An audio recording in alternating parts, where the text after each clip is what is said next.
vi que ele seguiu, eu fiquei assim, nem sabia como reagir. E aí, lá para 2015, a Moleskine, né, aquela marca de cadernos que todos nós amamos, fez uma coleção de diários. E era tipo os diários do Estúdio MK27. Então, eles passaram um tempão lá no estúdio, escrevendo o dia a dia deles e tudo mais. E eles foram fazer o lançamento, né, do livro na Livraria Cultura do Shopping Guatemi, que é projeto do Kobe. E eu falei, eu vou lá. E olha que interessante, alguns meses antes tinha sido aniversário. Vou contar uma coisa que parece meio nada a ver, mas vai fazer sentido. Alguns meses antes tinha sido aniversário da minha melhor amiga na faculdade. A gente, depois da aula, falou, vamos tomar um sorvete, que estava na moda aquelas paletas mexicanas, né? E a gente foi tomar ali perto na Alameda, perto das Cafreiras, eu acho que era. E aí eu sabia que na Alameda Tietê tinha uma parede de lousa. A gente falou, vamos desenhar, tal, para tipo, desenhar mesmo na parede de lousa. E aí, do nada, a gente tá lá desenhando e sai o Marshall Kogan desse prédio. O que tá acontecendo? A gente ficou muito em choque e era aniversário da minha amiga, ela tava, tipo, mega querendo tirar uma foto, ela tava com vergonha, eu falei, vamos lá, eu peço pra ele, a gente tira uma foto com ele. E a gente foi tirar uma foto e ok, passou, né? Foi isso. E aí, enfim, depois de alguns meses, teve esse lançamento da Moleskine, né, do Estúdio MK27, o diário deles. E aí, gente, eu juro, eu comentei, eu era extremamente tímida. Aquelas arquibancadas da cultura, da Livraria Cultura, eu fiquei sentada lá, talvez uns 20 minutos, tomando coragem para ir falar com ele. Para pedir para ele assinar o livro e tirar uma foto com ele. Então, eu tava muito nervosa, aí uma hora eu só levantei, eu falei, agora eu levantei, agora eu tenho que falar com ele, senão vai ser estranho eu tô levantando do nada. Aí eu pedi uma foto pra ele, né, então a gente tirou, tietei, e aí ele falou, não era você que tava outro dia na frente do meu escritório? Foi, quê? Aí que eu me liguei que aquilo era o escritório dele, porque até então eu não tinha entendido que aquele prédio era o escritório dele. E eu fiquei, caramba, meu, ele tipo, lembrou, né, reconheceu, tipo, meu ídolo. Aí, como ele quebrou o gelo, aí eu perdi um pouco mais a vergonha, aí eu comecei a conversar com ele. Eu falei, sim, era essa da minha amiga, a gente falou desenhar. Ela falou, olha, inclusive, eu tenho uma página no Instagram que você segue, que é o Architecture Hunter. Aí ele falou, nossa, você tem postado muito pouco ultimamente. Eu falei, que? Tipo, ele realmente repara, ele segue de verdade, sabe? Não é só um follow aleatório de uma página que ele nem repara.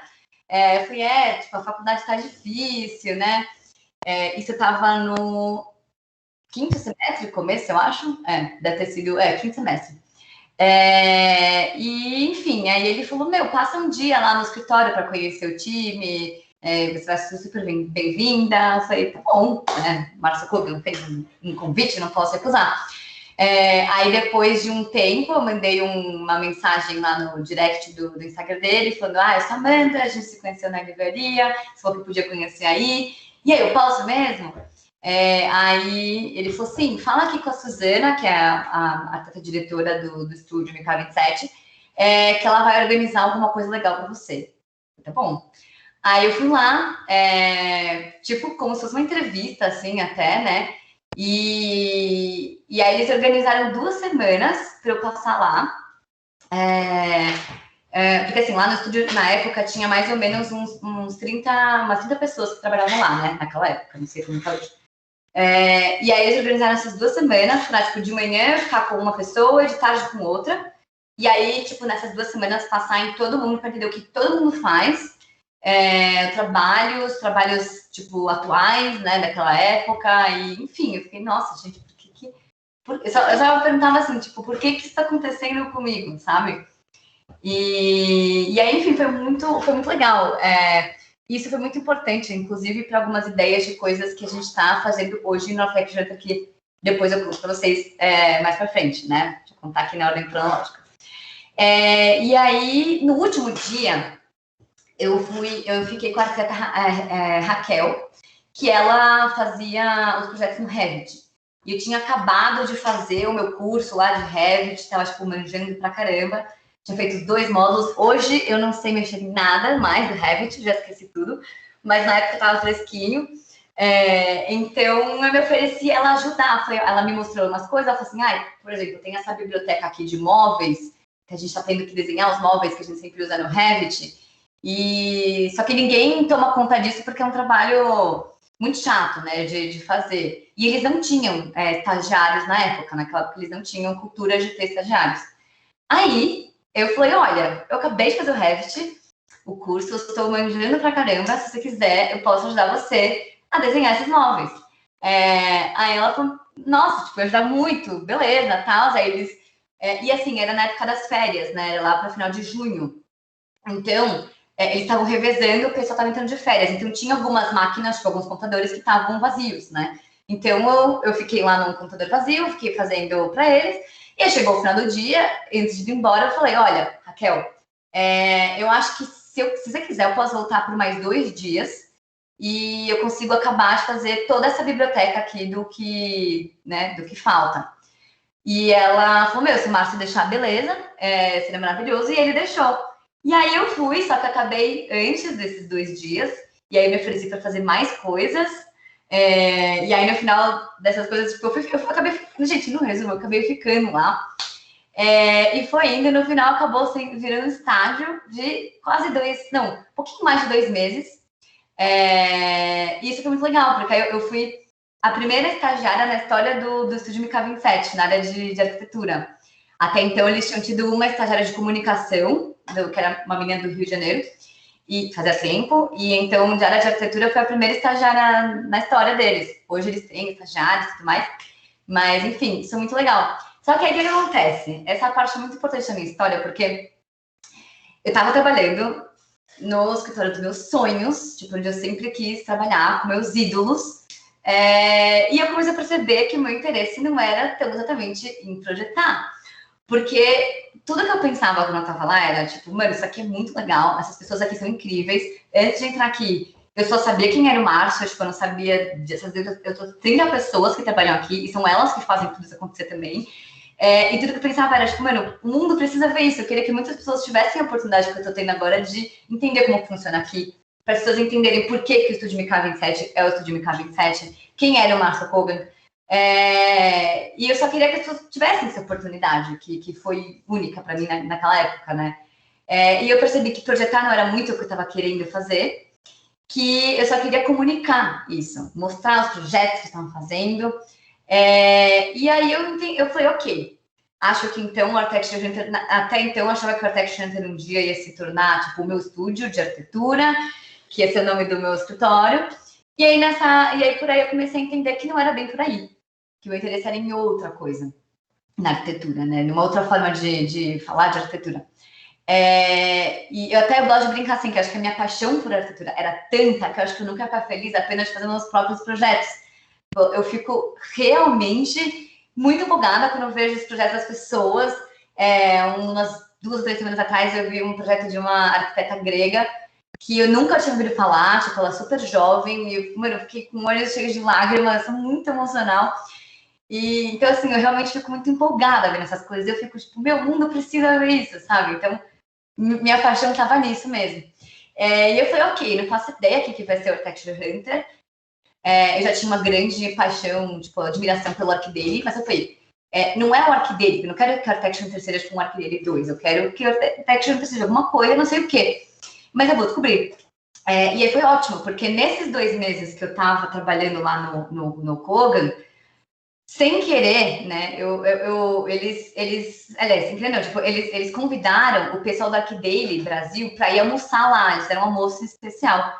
E sem querer eu estava lá, né, tipo, se eu não tivesse me oferecido para ajudar eles, blá, blá, blá, eu não teria conhecido a pessoa da Archideli.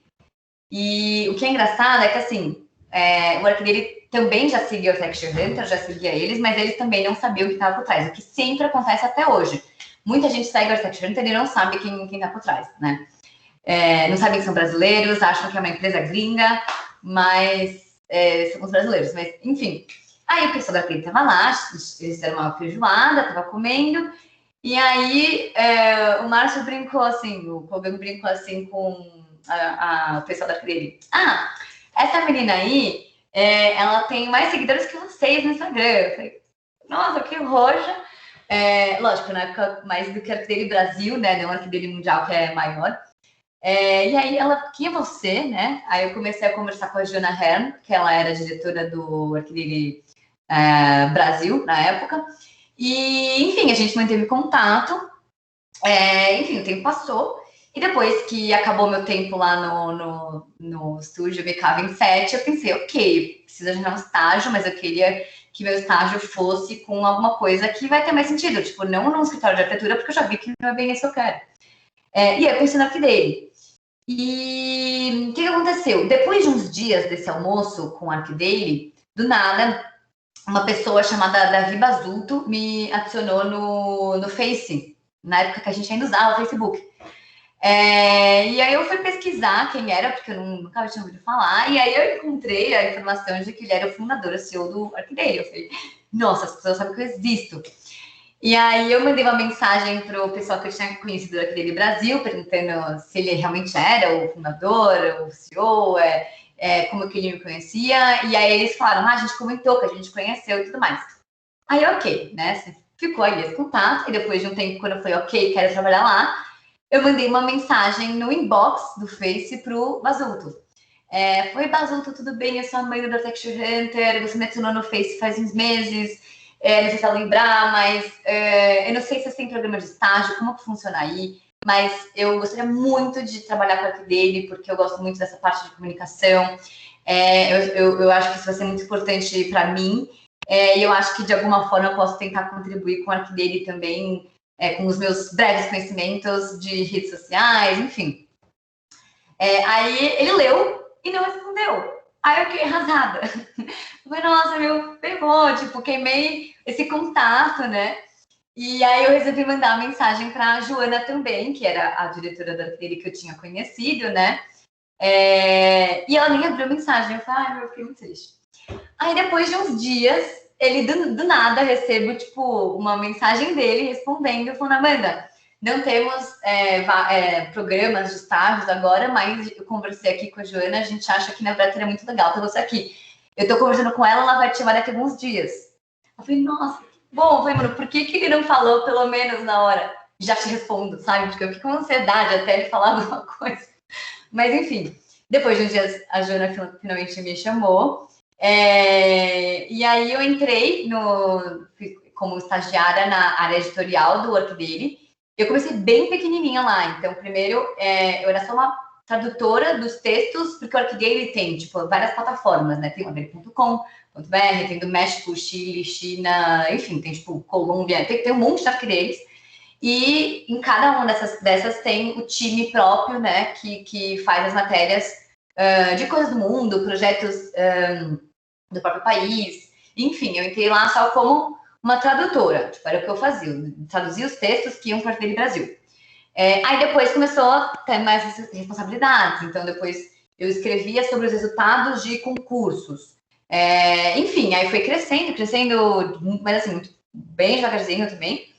E aí uma hora, e assim, eu lembro que uma das coisas que eu pensava era, eu não sei ainda o que vai ser o Architecture Hunter, mas eu preciso entender como transformar isso aqui, tipo, num negócio também, né? Porque até então eu não monetizava o Architecture Hunter, era, tipo, literalmente um hobby, e eu não tinha ideia como fazer, porque as pessoas falam, cobra dos arquitetos para você postar as fotos lá, tal, tipo, é uma super boa divulgação. Mas assim, eu só tinha um feeling de que aquilo não era legal, tipo, eu não gostava dessa ideia. E eu sempre ouvi muito, tipo, minha intuição, assim. Então, eu não sabia por quê, mas eu não gostava da ideia de cobrar de arquiteto para postar lá. Então, eu falei, não vou fazer isso, tudo bem, depois uma hora eu vou descobrir como é que eu posso monetizar aqui. Então, uma das minhas intenções com a Arquidele era entender como que era tipo, esse business, como que eles faziam uma empresa com centenas de pessoas ao redor do mundo trabalhando, né? E do nada, o Basulto, depois de alguns meses, que eu estava trabalhando lá já, ele veio me falar, perguntar se eu tinha alguma experiência na área comercial, se eu tinha trabalhado com alguma coisa. E eu falei, olha, o máximo de experiência comercial que eu já tive foi quando eu trabalhei de vendedora extra na época do Natal na Track and Field. Era isso, tipo, foi nem um mês, eu fiquei lá 25 dias até o Natal trabalhando, tipo, essa é a minha experiência comercial. Eu falei, mas enfim, o que você quer, né? Aí ele falou que a área da dele Brasil comercial, a pessoa que estava lá, ela ia sair e tal, eles estavam tentando pensar em pessoas, e que ele achava que por alguma razão ele achava que eu poderia acabar indo bem nessa área. Eu falei, posso tentar, tipo, adoraria. E aí foi muito legal, porque isso foi aí que assim, eu entendi como funcionava. E mais do que eu acabar apenas entrando aqui dele, sabendo como monetizava, eu estava na área da monetização para aprender ali, sabe? Então foi muito legal que do nada essa oportunidade caiu no colo. E aí eu aceitei, eu fiquei meio que em 6 meses em teste com o pessoal da Arquidele Chile, né? Porque na verdade a Arquidele fica no Chile. Então muita gente acha que eles são americanos, mas na verdade eles são chilenos. E aí era home office, tipo, foi muito difícil, porque eu tinha que aprender a fazer uma coisa, aprender a técnica de vendas, tipo, um monte de coisa que eu nunca soube, só por Skype com o meu chefe que ficava no Chile. Então foi muito difícil. Mas enfim, depois de 6 meses, eles perguntaram se eu queria, que área que eu queria escolher, que eu estava até então nas duas áreas, tanto na editorial quanto nessa comercial, fazendo esse treino, esse treinamento. E aí eu falei assim, olha, eu adoro a parte editorial, eu adoraria ficar nos dois, mas eu acho que eu quero aprender mais, tipo, da parte comercial. Então, se tiver que escolher uma, acho que eu vou escolher a comercial. E aí eles falaram que tá bom, sempre no começo de todos os anos, eles fazem um encontro de toda a equipe do Arquidaily no Chile, né? E eles falaram para eu ir lá para fazer um treinamento, e aí, enfim, eu fiz o treinamento, e aí eu acabei sendo efetivada em 2017, acho que foi 2017, lá na Arquidaily. E, enfim, foi isso. Foi muito importante para mim, porque eu entendi exatamente como é que funcionava, como poder organizar uma equipe, com quem fazer as parcerias. E em 2018 eu estava terminando, eu estava no meu TFG2 e eu estava conseguindo dar conta, tipo, de fazer todas as coisas. Então, tinha uma Texture Hunter, eu era gerente comercial do Arquidaily Brasil, tipo, era uma super responsabilidade, mas fazendo TFG, sabe? Então, estava muito difícil mesmo, tipo, dar conta dos dois. Confesso que a parte que estava ficando um pouco mais de lado era a faculdade, e, tipo, isso não podia acontecer, porque eu precisava me formar, né? Então, em 2018, no comecinho, eu pedi demissão, eu chorei, porque foi muito difícil, tipo, era um sonho estar lá, né? Mas, enfim, no final das contas, foi uma coisa muito importante para mim, porque, assim, para minha história, porque aí eu falei, ok, agora vou focar no Architecture Hunter, né? E aí foi aí que as coisas começaram a acontecer de verdade com o Architecture Hunter. Foi quando eu comecei a focar, foi quando eu comecei a tentar fazer parcerias com as marcas. Então, por exemplo, muita gente tem curiosidade, tipo, como funciona o Arquidaily, né? Como que é a tal da monetização?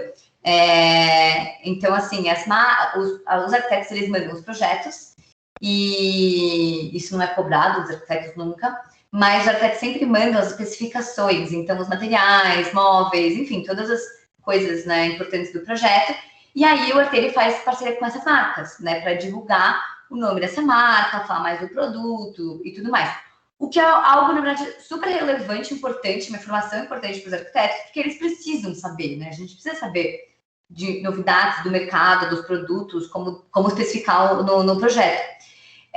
Então, eu tentei começar a fazer isso também no Instagram do Texture Hunter, mas muito pequenininho, estava muito no começo. E aí foi nessa época que eu comecei a falar, ok, eu quero fazer alguma coisa com a Texture Hunter, o que eu vou fazer? E como eu comentei, eu comecei há muito tempo a desenvolver um pouco de interesse por vídeos de arquitetura, né? Na verdade, por vídeos, mas assim, por cinema e tudo mais. E eu sempre achei que o vídeo ele é uma maneira muito mais eficiente para se falar de arquitetura, né? Para mostrar a arquitetura. Porque a arquitetura é muito sobre a transição dos espaços, percurso, né?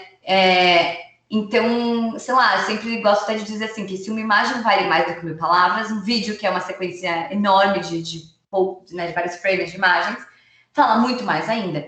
Então, comecei a tentar fazer isso lá para o finalzinho de 2018, gravar esses vídeos de arquitetura. E aí eu fiz uma parceria contratei uma produtora de vídeos de uns amigos meus que eu conhecia, que tinham acabado de se formar também, e me formei, né, em 2018. E aí eu fiz essa parceria e a primeira pessoa que eu chamei para fazer esse mini documentário foi o Márcio, lógico, Kogan, por muita gratidão, a oportunidade, todas as portas que ele me abriu. E ele foi muito legal também, tipo, de deixar eu lá, porque assim, eu nunca tinha feito nada disso, foi tipo, super um teste, enfim, né, ele deixar tipo, pessoas tão beginners, assim, tipo, do começo, amadoras, ir lá gravar com ele, fazer entrevista, gravar os projetos, vai ser muito legal. E aí, assim, essa foi uma parte que eu falei, ok, eu tinha que pagar essa produtora, e a gente tem que fazer um mini, por mais, tipo, por menor que seja o documentário de arquitetura, e gravar lá, tipo, não era barato. E assim, a intenção era criar um canal no YouTube, né? E eu criei lá um canal no YouTube, eu falei para as pessoas, gente, criei um canal no YouTube, vou começar a fazer vídeos e tal, e aí eu tinha, tipo, 1.000 inscritos, era isso, sem conteúdo nenhum, mas, tipo, não era nada. E eu falei, legal, eu vou fazer esses vídeos, e aí depois que eu fizer esses vídeos, eu vou chegar nas marcas e tentar vender um patrocínio. Então, por exemplo, a gente foi gravar a Mi Casa Volume C, né, que é o projeto do Kogan, e eu falei, vou falar com o pessoal que fez a estrutura de madeira para ver se eles querem patrocinar esse vídeo. E eu achei que ia super dar certo. Então eu investi nos vídeos, e aí depois eu fiz com o Kogan, fiz com o Arthur Casas, fiz com o FGMF e Perkins Will. Eu comecei com esses 4. Foi tudo, tipo, investimento próprio, assim, das pequenas coisas que eu patrocinava em posts no Instagram, né, com as marcas, parcerias que a gente fazia lá naquela época. E foi arriscado, assim. Então, no começo, era meio que a minha própria investidora, sabe? Tipo, postando essa ideia. E aí, depois de fazer alguns vídeos pilotos, eu fui tentar chegar nas marcas e eu não consegui vender nenhum. Porque o que eu não tinha previsto lá atrás, até que era óbvio, mas na época eu não enxerguei isso, é que as marcas, elas não iam querer patrocinar para publicar um vídeo num canal no YouTube que tinha 1.000 inscritos, né? O que eles veem são os números. Então, assim, tudo bem, na época o Instagram a gente devia ter no Architecture ter 1.500.000 seguidores. Tipo, devia ser mais ou menos isso naquela época. Mas não importa, tipo, essas pessoas estavam no Instagram, né? E o GTV não tava pegando, então, assim, eu falei, não, eu quero ter no YouTube. Então, assim, eu lembro que nessa época foi mais ou menos julho de 2019 que eu percebi que eu não ia conseguir vender para ninguém. E eu fiquei em desespero, e fiquei muito triste. Eu falei, nossa, tipo, ferrou, é o fim do Architecture Hunter, não sei o que eu vou fazer. Fiquei, tipo, umas 2 semanas em choque. E, na verdade, tipo, essa foi a coisa mais importante, tipo, da minha vida. Tipo, esses nãos foram muito essenciais para entender o que a gente ia fazer de fato com o Architecture Hunter. Porque quando eu entendi que depender de patrocínio das marcas, né, ficar indo atrás, tipo, disso para todos os vídeos que a gente fosse fazer, não era nada sustentável financeiramente, eu falei, ok, eu preciso de uma receita recorrente, né, mensal, ou seja, tipo, algo que entre todo mês, independentemente de a gente ter vídeo feito, patrocínio fechado, não. E aí foi que eu tive uma ideia de fazer uma plataforma que eu estou chamando de, tipo, de Live Magazine, que é uma revista viva. Então, assim, não é uma revista, tipo, uma printed magazine, que é, né, tipo, impressa. Não é uma e-magazine, porque uma e-magazine nada mais é do que, na verdade, um PDF dessa revista impressa. É uma live magazine porque seria tipo um aplicativo barra uma plataforma responsiva no computador, que as pessoas baixam, elas assinam tipo, valores risórios, assim como essa altura de revistas, de conteúdos. E a ideia é que os conteúdos sejam audiovisuais, ou seja, vídeos, né? Porque eu entendo que a nossa geração, as gerações que estão vindo, elas leem muito menos do que as gerações passadas. É triste, mas é um fato, mas a informação precisa continuar chegando nas pessoas, né? E não vejo quase nenhuma plataforma investindo em conteúdos audiovisuais, a não ser algumas que fazem coisas esporádicas no YouTube, mas ninguém tem esse foco, né, nesse tipo de conteúdo. E muitas revistas estão morrendo. Então, que é muito triste, mas é verdade também. Então, eu falei, ok, vou fazer esse aplicativo, que eu consigo ter uma assinatura recorrente desses seguidores, é um valor que, tipo, seria muito baixo para cobrar, só que quando a gente junta um monte de pessoas, né, se a gente convertesse desses hoje quase 3 milhões de seguidores, que fosse 1%, valor mensal ali de poucos dólares, já ajuda pra caramba pra gente fazer essas coisas. Então eu falei, ok, legal, essa é a ideia, graças a Deus que não consegui fazer nada de direito com o YouTube, porque é isso que eu vou fazer. Então eu fui atrás de um desenvolvedor de aplicativo, descobri que era muito caro para fazer aplicativo, mas achei uma pessoa que ele era tipo freela, e aí a gente conseguiu fazer num valor muito mais baixo, começamos a fazer, blá blá blá. E aí, enquanto isso, eu ainda estava fazendo pequenas monetizações no Instagram, e fui continuando a fazer esses documentários que a gente estava gravando, e a intenção era postar, né, era fazer para o aplicativo. Aí, no final de 2019, eu percebi que, assim, de qualquer maneira, estava muito insustentável terceirizar a produção, né, de vídeos, ou seja, ficar pagando para uma produtora terceira que não fosse nossa para fazer cada vídeo. Tipo, tinha que pagar uma taxa aí para cada vídeo que a gente fizesse. Eu falei, ok, eu preciso, então, ter um time dentro do Architecture Hunter que ajude a fazer. Tem filmmakers, câmeras, diretores de filmagem, para a gente fazer isso aqui, né? E até assim, para fazer vídeos fora do Brasil, é legal que tenha editores, né, do próprio Architecture Hunter, que a gente só faça parceria, a gente só tem que contratar o câmera para fora do Brasil. Ele filma, manda para a gente as coisas, a gente edita aqui. Acho que isso aqui vai baratear muito mais o custo e vai viabilizar isso. E aí eu chamei o Matheus Gatti, que ele era o dono dessa produtora, a Mostra 55 na época, para ser meu sócio. E aí eu falei, ele vai aceitar, com certeza, ele vai ser sócio, porque ele era produtor executivo da Mostra, ele vai ajudar a formar o time, porque eu não tinha noção de como fazer isso, eu não tinha nem conhecimento para poder saber se a pessoa que eu fosse entrevistar, o editor, ele era bom naquilo mesmo, não. Então, eu precisava de alguém que fosse um expert nisso. Eu chamei o Matheus, e depois ele falou que ia pensar na proposta, depois de 2 semanas, ele recusou a proposta. Eu falei, não acredito, o que eu vou fazer? E aí isso foi comecinho de 2020, antes da pandemia, e ele falou, tipo, tô muito mergulhado aqui na mostra, não vai ter como, mas eu posso ser meio que um headhunter para você e tentar te ajudar a encontrar, formar esse time, né? Eu falei, beleza, isso já ajuda pra caramba. E aí, enfim, a gente fez umas entrevistas no começo, antes da pandemia, né? A gente fez algumas entrevistas, e aí depois ele me ligou um dia e falou, Amanda, eu conheci um cara que é o Luiz, ele é dono de uma produtora, ele é mais velho, ele tem tipo 41 anos, ele é um pouco mais velho, mas ele tá saindo da sociedade da produtora que ele criou, ele é tipo muito foda. Ele é um dos fundadores do Quebrando Tabu, sabem? Aquela página de direito, que hoje é tipo, começou como um documentário e hoje é uma das maiores páginas de direitos humanos do mundo. Ele que produziu o documentário sobre o Caetano Veloso, enfim, ele é muito foda. Ele ama arquitetura, ele ama design e ele tá saindo da produtora dele e, mano, eu tenho certeza tipo, que ele é o seu sócio. Aí foi legal, e aí começou a pandemia, né? Aí a gente, como é que vamos fazer? Paramos as gravações, e aí a gente começou a conversar por Zoom. Toda sexta-feira a gente fazia um call, nós três, para o Matheus introduzir, para a gente se conhecer e tudo mais, para eu conhecer o Luiz, né?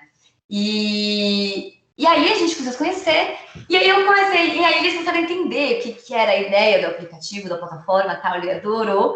E ele falou pro Matheus, Matheus, mas tipo, você vai entrar nessa também? Você nem vai se tornar sócio dela? Ou vai ser só eu? Como é que tá sendo?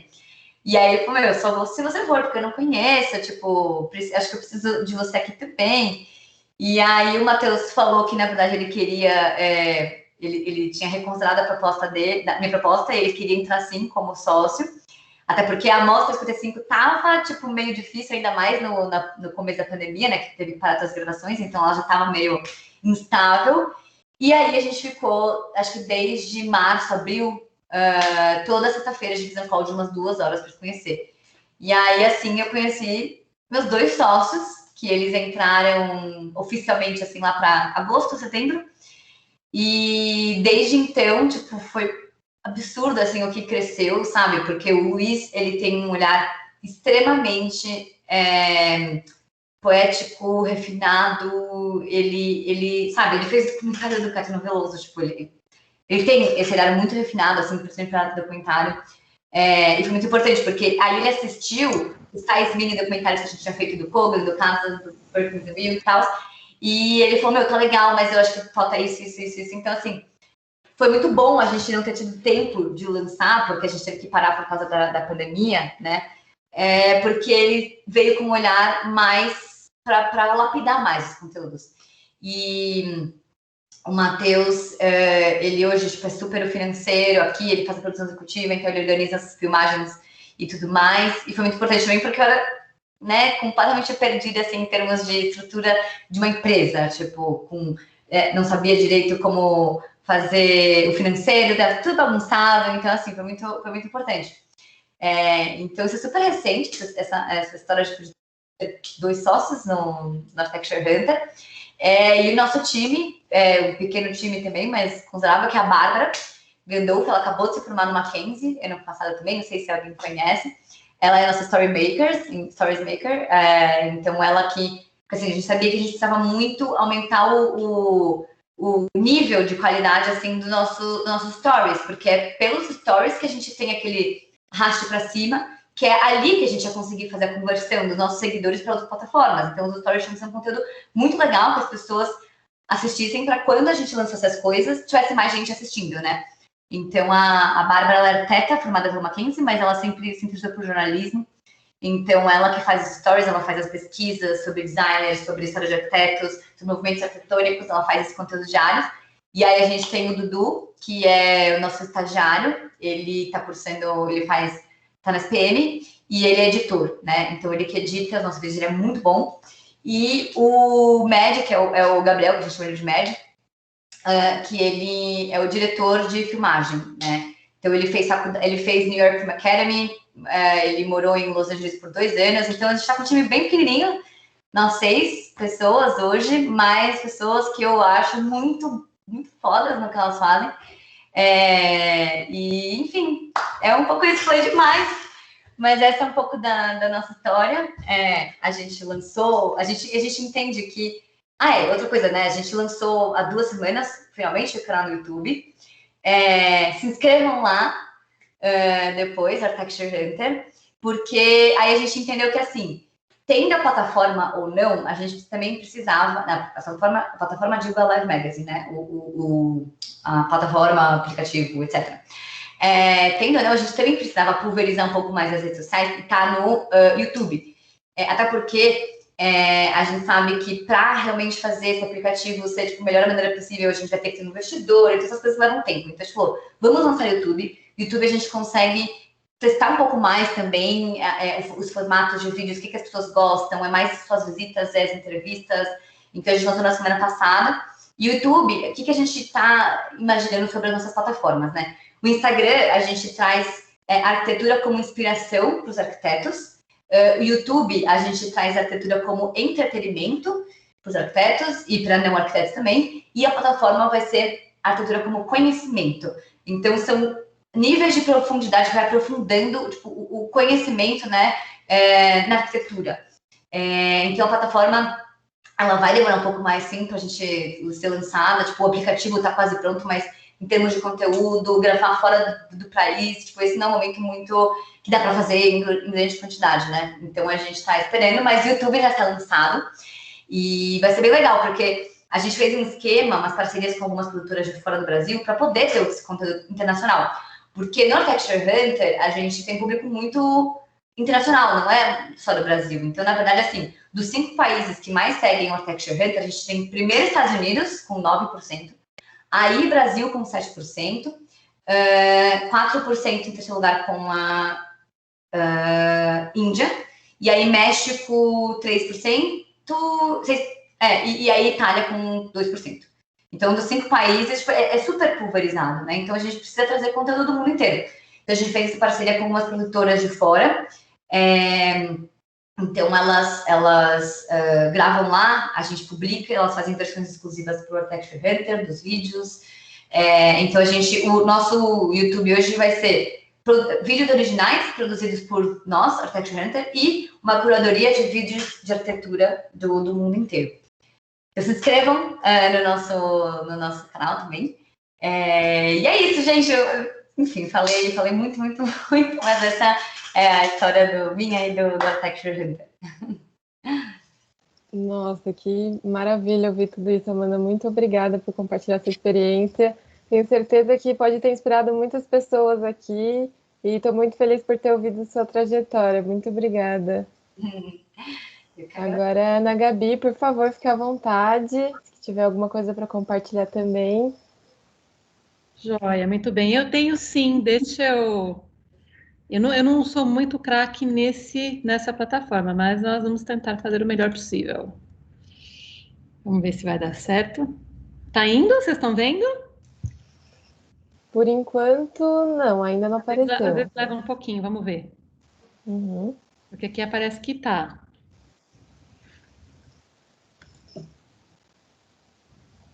Tá, ainda tá. Aqui aparece que tá pensando, vamos ver.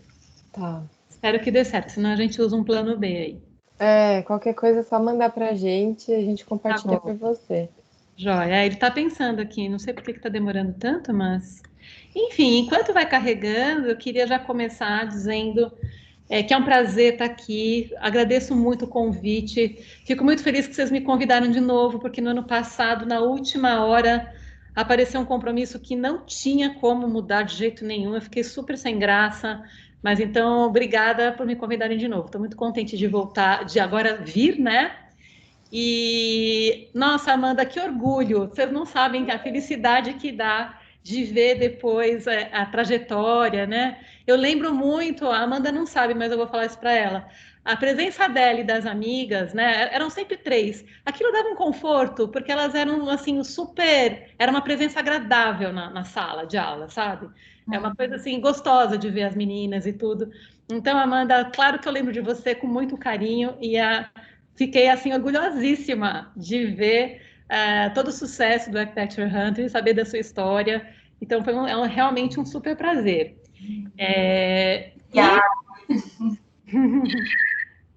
A minha apresentação hoje, minha gente, ela não está carregando. Você acha que eu mando para vocês por WhatsApp ou por algum?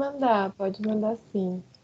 Eu vou colocar aqui no chat para você poder mandar pro meu número, tá? Isso, tá bom, que eu acho que é o mais rápido. Uhum. Que estranho. Bom, eu não sei, eu não sou, como eu falei, eu costumo usar o Zoom, então às vezes eu acabo me atrapalhando. Vai saber o que aconteceu. Você pôs aí, né? Pois. Deixa eu pôr aqui. Gente, ao fundo é o meu bebê cachorro, tá? Ela é pequena, não adianta falar para ela não latir, porque ela late. E aí parece que toda vez que eu vou falar, aí é que ela acha divertido latir mesmo. Então, entendam isso como o aspecto da domesticidade invade a vida profissional. Deixa eu colocar aqui. Bom, agora eu preciso achar o chat aqui, não é mesmo? Peraí, achei.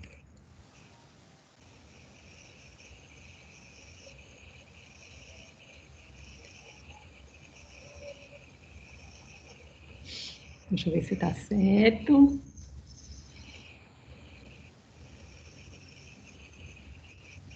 Pronto. Deixa eu ver se foi.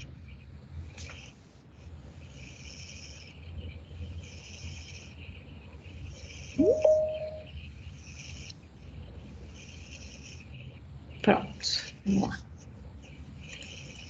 A gente já tinha se falado, né, Ana Luísa, durante a disciplina, né? Sim, já. Tenho você aqui. Deixa eu mandar, então. Eu já tinha mandado mensagem, se não me engano, ano passado, né, para confirmar a presença, que infelizmente não deu certo. Pois é, a gente já tinha mesmo conversado. Tô mandando pelo WhatsApp, vamos ver se vai. Tá bom. Agora que eu vi que tá meio grande o arquivo. Vê se chegou aí para você. Tô vendo aqui. Aqui aparece que tá indo. Aí, chegou. Chegou? Uhum. Eu acho que eu tenho que dar um stop share aqui, não? Acho que Acho que você acredita que sim. pronto. Vê se você consegue pôr.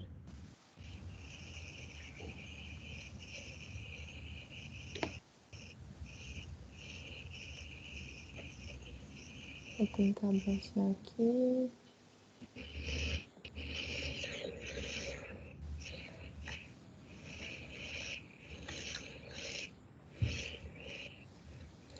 Ah, essas coisas acontecem mesmo, né? Nossa, bastou? Nem Faz sempre parte. estamos preparados para tudo, mas O faz mundo já meio parte. acostumado, né, com essas coisas um pouco imprevistas.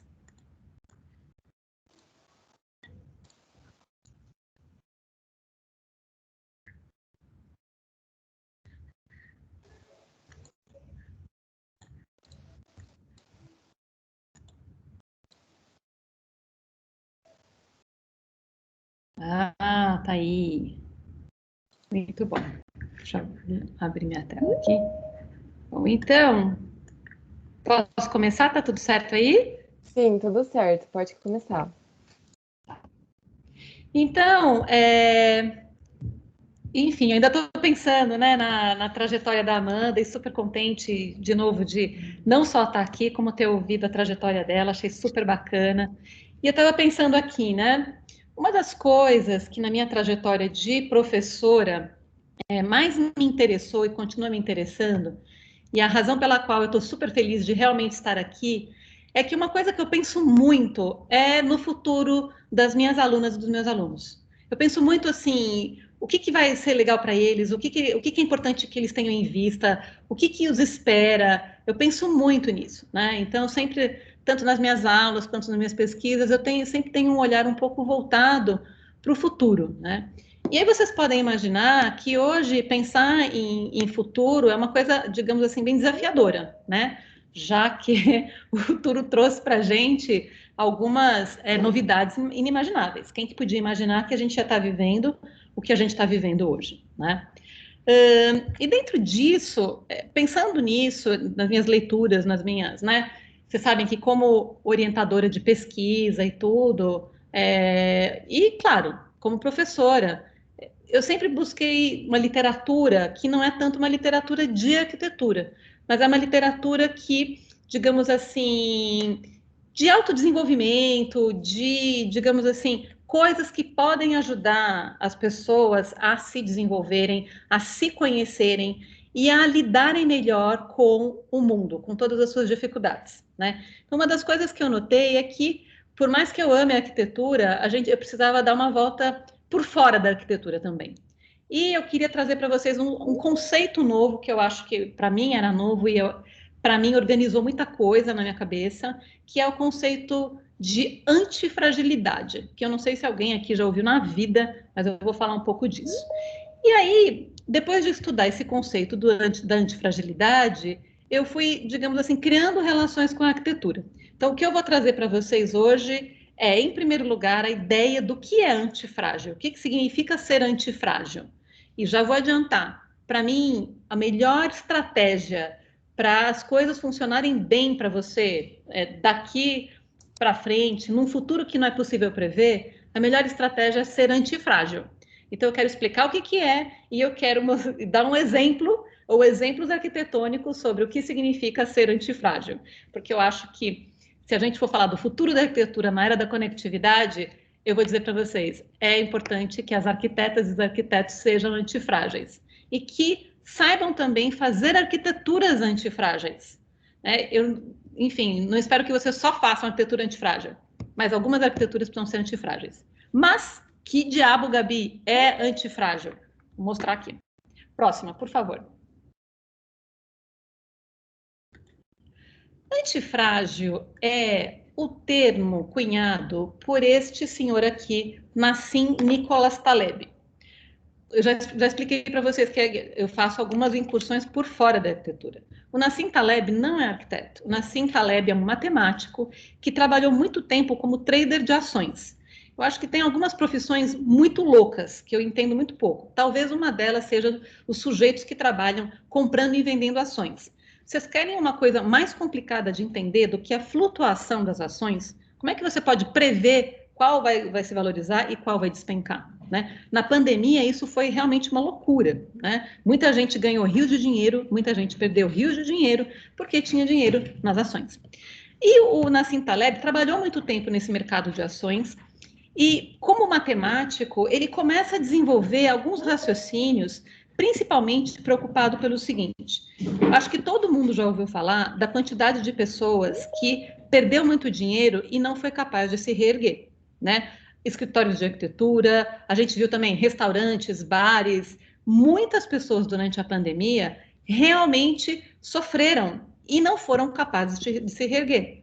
O Nassim Taleb se preocupa particularmente com isso, e eu gosto dessa preocupação dele, eu acho muito ética, né? Porque é um sujeito que, de certa maneira, muito bem sucedido financeiramente, é capaz de se dedicar a pensar quais são os elementos, né, que podem fazer com que as pessoas consigam prever algo ou controlar algo das suas vidas. Porque você não pode prever quando vem a pandemia e qual ação vai subir, qual ação vai descer. Mas você pode, de alguma maneira, controlar ou entender quando você está numa situação de risco e quando você está numa situação antifrágil. A situação antifrágil é aquela que eu quero e suponho que vocês queiram também. E é isso que eu quero explicar um pouco, né? Então, a minha sugestão para vocês é a leitura desse livro, Antifragile, Things That Gain from Disorder, mas tem em português também. O livro não vou dizer que é a leitura mais simples do mundo para vocês, tá? Não é muito simples, mas eu acho essencial. Em português chama-se Antifrágil, Coisas que Ganham com o Caos, talvez? Enfim, Antifrágil, não tem como errar. A próxima. Gente, eu peço desculpas por ter trazido a apresentação em inglês. Eu fiz essa apresentação nos Estados Unidos e no Texas. E, de verdade, eu queria ter passado para o português, mas, enfim, não foi possível. Mas eu vou explicando tudo em português e vai dar para entender quem não está habituado. O que é antifragilidade? E por que essas imagens estão nada a ver, ou aparentemente nada a ver aqui embaixo? A antifragilidade é uma propriedade dos sistemas que incrementa a capacidade de se desenvolver como um resultado de estressores, fatores de estresse, choques, volatilidade, ruído, erros, faltas, ataques ou falhas. De certa maneira, a história da Amanda mostra isso. A cada erro, a cada dificuldade que ela encontrou, o que aconteceu? Ela ficou mais forte. O Architecture Hunter ficou mais forte. Ou seja, de certa forma, ela precisou dos erros para ficar mais forte. Essa é uma interpretação minha. Depois a Amanda me disse se eu estou interpretando corretamente na visão dela. Mas, pelo relato dela, a gente vê que se não tivessem acontecido aqueles erros, ela não teria vislumbrado o próximo passo. O que nós temos, então? O Architecture Hunter é um exemplo de antifragilidade, né? Ou seja, ela foi enfrentando dificuldades e ficando mais forte. Quando veio a pandemia, esse padrão de enfrentar dificuldades e ficar mais forte já estava implantado, tanto no comportamento dela quanto da empresa, e foi crescendo cada vez mais, né? A cada recusa, o trabalho dela melhorou, né? E isso o que significa? Que a Amanda e o Architecture Hunter são exemplos incríveis de antifragilidade. Quais são outros exemplos de antifragilidade? Uma das coisas que eu acho genial no conceito do Nassim Taleb é que ele consegue ver a noção de antifrágil em pessoas, em comportamento de pessoas, em relações humanas, em bactérias e em cidades. E quando a gente vê algum padrão acontecendo assim, tanto na natureza, quanto nas relações humanas, quanto no urbanismo, a gente começa a achar que esse padrão pode ser um padrão importante, válido, ressonante, né? Então, essas bolinhas laranjas que vocês estão vendo aí são bactérias. Como é que as bactérias são antifrágeis? As bactérias são antifrágeis da seguinte maneira. Todo mundo já sabe aí, suponho, né, que quando você toma antibiótico, você tem que tomar antibiótico até o fim. Por que você tem que tomar um antibiótico até o fim? Se você tomar só um pedaço e sobreviverem algumas bactérias, aquelas que sobreviverem não vão continuar iguaizinhas, elas vão se multiplicar mais fortes, né? Porque as mais fortes sobreviveram. Então, as filhotes das mais fortes serão mais fortes ainda. A natureza tem um mecanismo, que é o mecanismo de hipercompensação. Quando você faz musculação, você estressa o seu músculo. No dia seguinte, ele está mais forte, né? As bactérias fazem isso também. Então, o que a gente está percebendo com esse padrão? Que o antifrágil não tem medo do risco. O antifrágil ganha com o risco. ganha com o estresse. Isso é uma coisa importante, porque eu não sei vocês, mas eu não conheci ninguém que consegue levar uma vida sem nenhum estresse. O que a gente está discutindo aqui é que o estresse, afinal, pode ser uma coisa positiva para você, desde que você olhe o estresse da maneira correta. E estudantes do Mackenzie, vamos combinar, né? Que estresse aqui não falta na faculdade de arquitetura? A Amanda deve lembrar muito bem como é que é, né? Enfim. Bom, e o que tem esse casal aí com um filme antigo e preto e branco? Eu acho que um bom exemplo para você sentir na pele o que o antifrágil são as paixões. Acho que todo mundo aí na vida já se apaixonou alguma vez, já teve uma decepção amorosa horrorosa e tentou esquecer essa paixão. O que acontece quando você tenta esquecer uma paixão? Ela fica mais forte. Tenta esquecer uma pessoa que você ama e aí você só consegue pensar nessa pessoa. Ou seja, as paixões também são antifrágeis, né? É um comportamento humano antifrágil, né? Bom, mas a gente aqui é da arquitetura do urbanismo, Gabi, vamos falar um pouco da nossa área. Ok. Estão vendo aqui a cidade de Beirute? Essa é a cidade de Beirute. Eu sei que vocês não reconheceram assim de pronto, nem eu reconheceria, mas essa é a cidade de Beirute. Beirute já foi destruída por guerras e conflitos 5 vezes, né? O que acontece? Cada vez que ela é reconstruída melhor, com mais infraestrutura, aspectos mais modernos. De certa maneira, o fato dela ter sido destruída é o que possibilita ela se tornar cada vez melhor. Vocês vão me dizer, nossa, mas é meio traumático. É mesmo, mas vocês sabem que na natureza as coisas às vezes são traumáticas, não é mesmo? Não fui eu que inventei esse negócio. Na verdade, o Nassim Taleb detecta a existência desse processo. Né? Isso é uma coisa que é inescapável. Vamos para a próxima. O que vocês estão vendo aqui? Na figura 1, a gente está vendo uma situação em que a pessoa é frágil. Eu não sei se vocês já ouviram falar da lenda, do mito da espada de Damocles. O que é o mito da espada de Damocles? Explicado muito rapidamente. O mito da espada de Damocles fala de um alto funcionário de um rei que tinha muita inveja das regalias, da vida farta e opulenta que o rei tinha. Né? Ele achava que o rei tinha privilégios e ele era um sujeito desprivilegiado. E o rei falou, olha, meu bem, por que você não passa um dia vivendo a minha vida? Quem sabe, né, você chega às suas próprias conclusões. E o que acontece? Ele, então, pode, nesse dia, ter acesso a tudo que ele queria. Comida, bebida, todas as pessoas servindo. O que a gente está vendo aqui no quadro todas as pessoas estão servindo tudo o que ele quer. Mas sobre a cabeça dele pende uma espada pendurada pelo fio da crina de um cavalo. Vocês todos já estão imaginando, a gente já sabe, se esse fio partir, e a verdade é que dependendo do tempo que isso vai ficar, o fio vai partir, a consequência pode ser irreversível. Se essa espada cai na cabeça dele, o resultado, o dano de Damocles pode ser irreversível. Damocles morre, fim da história. Dano irreversível. Isso é o que o Nassim Taleb caracteriza como frágil. O que é uma coisa frágil? Uma vez que ela quebre, uma vez que ela sofra um prejuízo, ela não tem como se recuperar. Uma taça de cristal é frágil, né? E muitas vezes, na nossa vida, nós estamos numa situação frágil.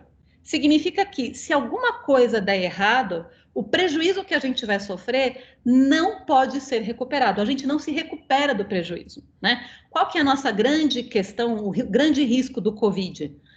Dependendo de como a pessoa desenvolve a doença, ela pode desenvolver sequelas ou até mesmo vir a morrer. Ou seja, o risco da doença nos torna frágeis, certo? Então, essa, digamos assim, é a posição frágil. Numa posição frágil, você não tem opções, você não pode escolher. Você sofreu o abalo e você não tem mais como se reerguer, tá? Então, isso é a característica frágil. Acho que todo mundo já deve ter imaginado uma situação na vida em que alguma coisa dá errado e fim da história. E você não tem mais como se reerguer, né? A segunda metáfora é a metáfora da fênix, que vocês estão vendo aqui, que seria, digamos, a metáfora da pessoa robusta.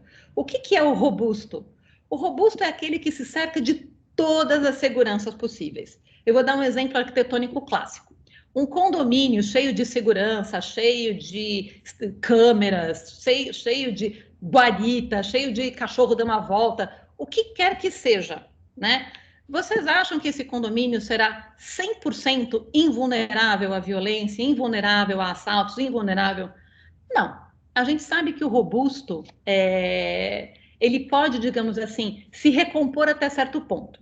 Porque a fênix, então, é digamos, a representação do robusto.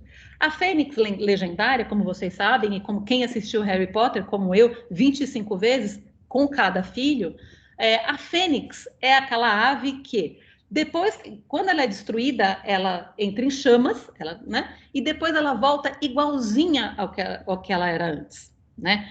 Qual que é o problema de voltar igualzinho ao que era antes, né? Vou dar um exemplo de relacionamentos novamente. Você já deve ter passado, eu com certeza já passei, uma situação em que você, enfim, tem uma namorada, um namorado, um caso amoroso, com quem quer que seja. E essa pessoa te decepciona. Acontece uma coisa, ela te decepciona.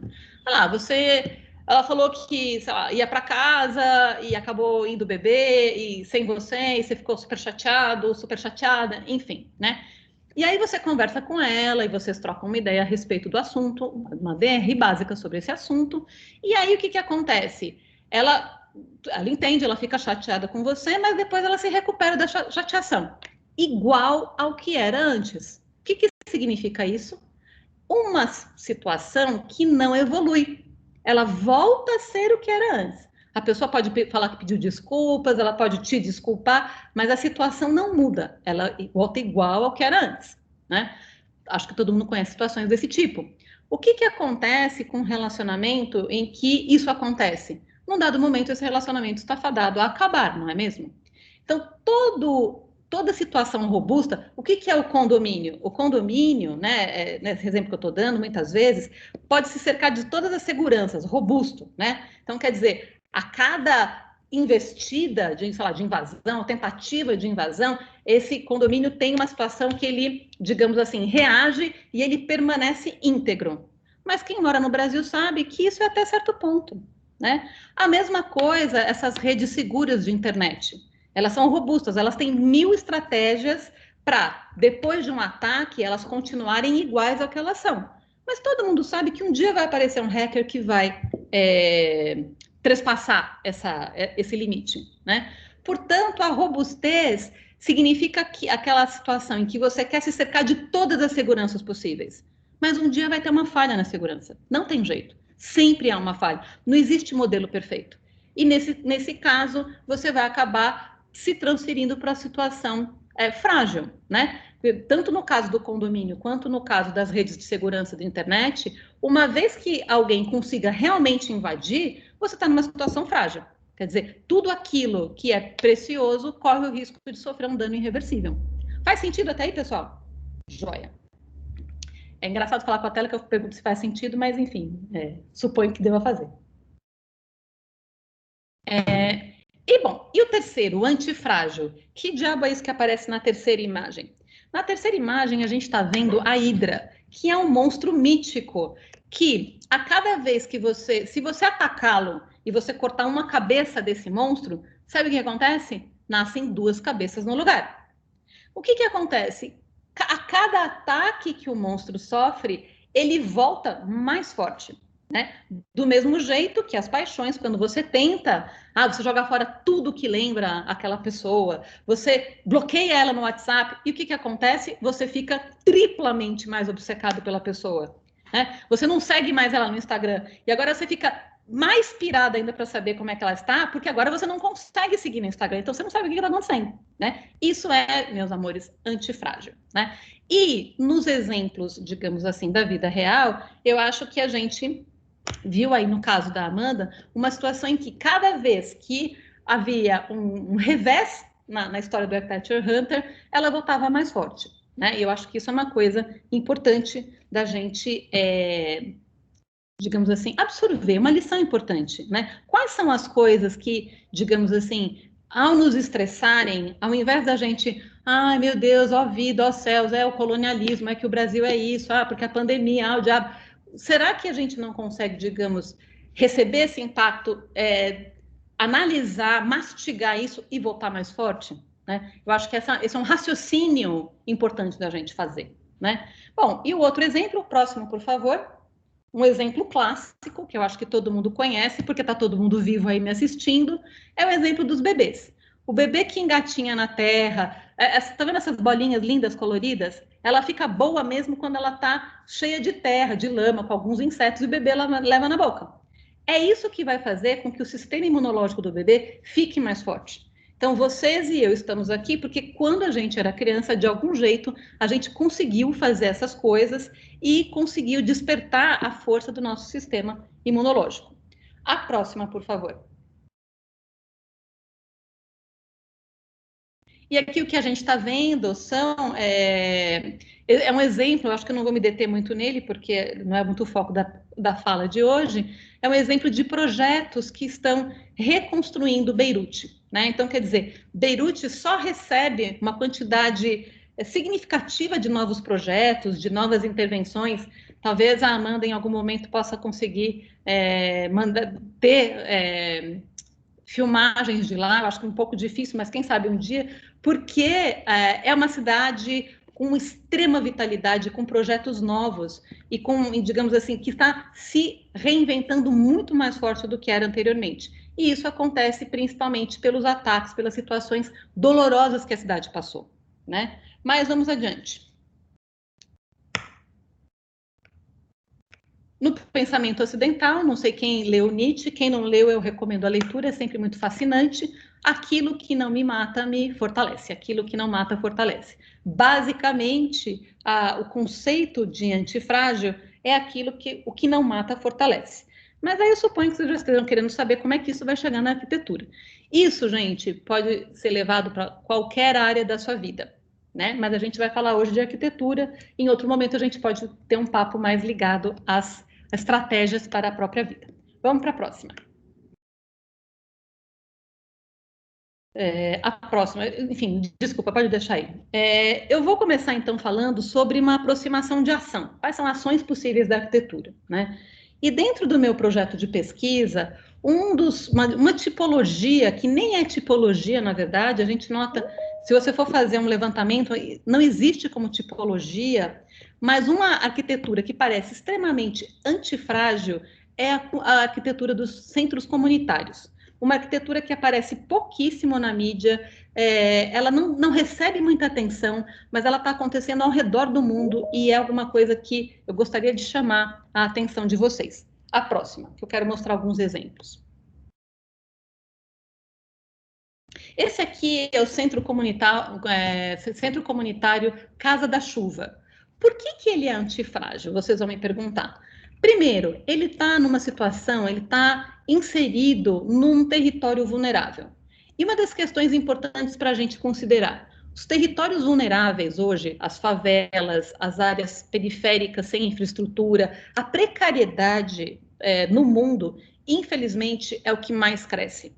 Em algum momento, se eu for capaz de prever algo do futuro, eu acho arriscado, mas enfim, em algum momento é possível que muitas de vocês e muitos de vocês se vejam diante de um tipo de projeto, de um tipo de desafio que envolve a relação com o território vulnerável.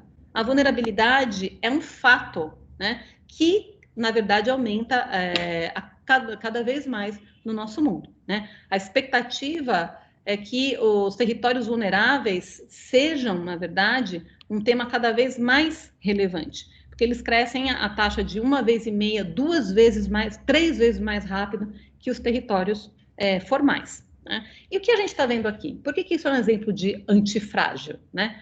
Porque essa comunidade só recebe um centro comunitário porque ela, digamos, de alguma maneira, sofre uma carência, sofre, muitas vezes, é identificado um problema ali. E é por isso daí que nasce uma iniciativa de fazer um centro comunitário, né? Ou seja, do estresse vem a presença do centro comunitário. Os centros comunitários desse tipo que eu vou mostrar para vocês não aparecem do nada. Eles surgem como uma resposta à dificuldade, né? Ou seja, a gente tem, em primeiro lugar, uma comunidade que tem problemas, que está esfacelada, que tem dificuldades de se organizar. né? Comunidades, muitas vezes, que têm dificuldades de resistir ao risco. Quando há uma inundação, quando há um terremoto, quando há, enfim, vários problemas, né? Que o incêndio, essas comunidades, muitas vezes, têm dificuldades de se organizar para se recompor. Quando um centro comunitário aparece, é instalado num lugar desses, o que essa comunidade ganha? Um lugar para as pessoas se reunirem, um lugar para as pessoas terem a chance de planejar, de se reorganizar e de se recuperar após o impacto, após um dano, né? Portanto, o que a gente tem nesse caso? Uma situação de estresse, a comunidade sofre um estresse ou passa por um estresse muito grande, ela recebe um centro comunitário e, a partir da própria reorganização que o centro comunitário pode favorecer, ela volta mais forte, ela se fortalece, né? Vamos para a próxima, por favor. Vamos voltar só um minutinho. E uma coisa importante, tá? Por que ela em si é antifrágil? Porque, minha gente, vocês estão vendo que essa é uma estrutura muito simples. O que acontece se com uma chuva torrencial, essa casinha, essa casa da chuva, se desfizer inteirinha? É possível fazer de novo e muito rápido. Em geral, os materiais locais e a mão de obra local são mobilizadas. Ou seja, na medida em que a comunidade sabe fazer isso, não importa que essa casa da chuva seja destruída, a comunidade muito rapidamente pode fazê-la de novo. Então, vejam, por que ela é antifrágil? Porque provavelmente, na medida em que essa rain house está sendo usada, muita gente já percebeu, se eu fizesse de novo, faria assim, eu acho que eu implantaria tal coisa, usaria um outro material. Se ela for destruída, é isso que eles vão fazer. A casa da chuva volta mais forte. Portanto, ela é antifrágil. A próxima. Nesse caso aqui, o Centro Comunitário Las Margaritas me interessa muitíssimo, porque eu acho que ele tem outros dados de antifragilidade que eu não tinha comentado antes. Então, o que vocês estão vendo aqui são estruturas de taipa, com esse local de reunião no centro. O que é que tem nessas estruturas de taipa? Essas estruturas de taipa guardam sementes originais, sementes das várias hortaliças que a gente come, crioulas originais. Por que isso é importante? Num mundo em que os transgênicos aumentam em uma proporção avassaladora, a gente já não tem mais certeza se a gente está comendo alguma coisa original ou transgênica, a segurança alimentar mundial está em risco. Na medida em que essas pequenas estruturas guardam sementes originais, o que é que eles têm, na verdade? Eles têm a maior segurança possível armazenada aí, que é a possibilidade de plantar sementes originais. Ou seja, a gente tinha uma situação de uma comunidade que tinha um potencial, mas tinha o risco, pela sua vulnerabilidade, se constrói um centro comunitário que guarda sementes e agora ela tem um potencial de se reerguer melhor e mais saudável, cada vez mais forte pelo tipo de armazenamento que eles promovem ali. A próxima, por favor. Eu não vou falar cada um, tá? Porque senão vão ficar doidos. Mas, quer dizer, os próximos projetos, todos eles, de alguma maneira, são projetados para resistir a terremotos. Vamos para a próxima.